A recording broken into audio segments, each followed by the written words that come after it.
नमस्ते दोस्तों, कैसे हैं आप सब। आज मैं आपसे बात करने जा रहा हूँ एक ऐसी देवी की जो अत्यंत भयंकर और रौद्र है और जिनके प्रादुर्भाव से हमारे भगवान शिव और भगवान विष्णु भी भयभीत हो गए थे। मैं आज आपसे बात कर रहा हूँ देवी प्रत्यंगरा की।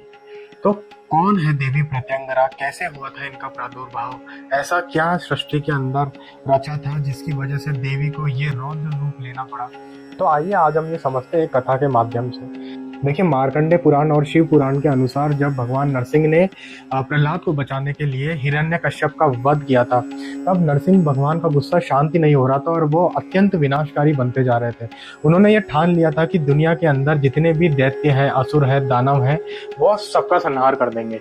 ये देख महादेव को ऐसा लगा कि पूरी सृष्टि का जो बैलेंस है वो पूरा खराब हो जाएगा और इस वजह से सृष्टि के अंदर और भी विनाशकारी प्रभाव पड़ सकता है। तो उन्होंने, महादेव ने शर्मा का अवतार लिया। तो शर्मा का जो अवतार था वो था तो नरसिंह जैसा ही अवतार, मगर उनके दो पंख भी थे, क्योंकि वो चाहते थे कि जो उनका ये युद्ध चले वो पृथ्वी पे ना होकर आकाश में हो, क्योंकि अगर पृथ्वी पे ये युद्ध होता तो घोर विनाश हो सकता था। इसलिए महादेव ने उनको अपनी बाहों में जकड़ा और नरसिंह को आकाश की ओर ले गए और वहां पे कई दिनों तक उनका युद्ध चला। ये देख के जो हमारे भगवान नरसिंह हैं उनका क्रोध और ज्यादा बढ़ गया और क्रोध में आके उन्होंने और रुद्र रूप धारण कर लिया, जो कि रूप था गंड भैरुंड का, दो मुआ पक्षी का रूप था।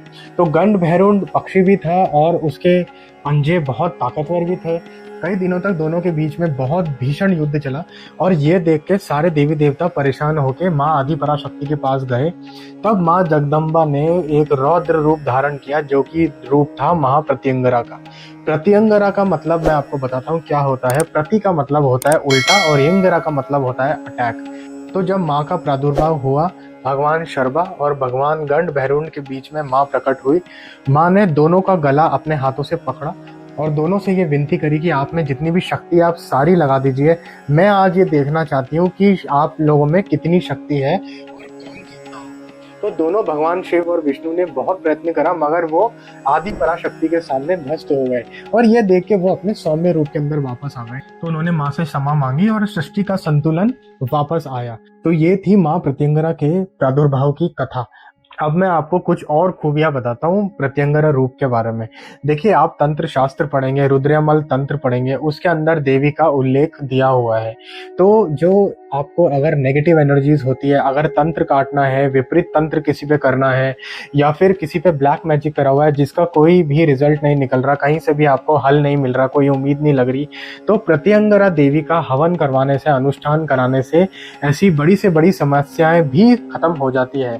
देवी का जो अनुष्ठान है या जो इनका हवन है, जो पूजा है, वो घर में नहीं हो सकती है। इसलिए शास्त्र ज्ञाता जो होते हैं, जिनको शास्त्र का ज्ञान होता है, जो विधि पूर्वक इनका अनुष्ठान करते हैं, हवन करते हैं इत्यादि, वही लोग अच्छे से कर सकते हैं। घर के अंदर इनकी पूजा करने की अनुमति नहीं होती है। प्रत्यंगरा देवी का जो ये रौद्र रूप है, ये सर्वोच्च रौद्र रूप माना जाता है और देवी का जब आह्वान किया जाता है वो तंत्र को निष्क्रिय करने के लिए किया जाता है, ताकि कोई भी तंत्र बाधा से परेशान ना हो और मुक्त हो जाए। दक्षिण भारत जो है, साउथ इंडिया, वहाँ पे देवी को अथर्वन भद्रकाली के रूप में भी जाना जाता है और इसी रूप में उनकी स्तुति भी की जाती है। प्रत्यंगरा देवी जो है वो रावण की कुल देवी भी थी और इनको निकुंबला देवी भी बोला जाता है।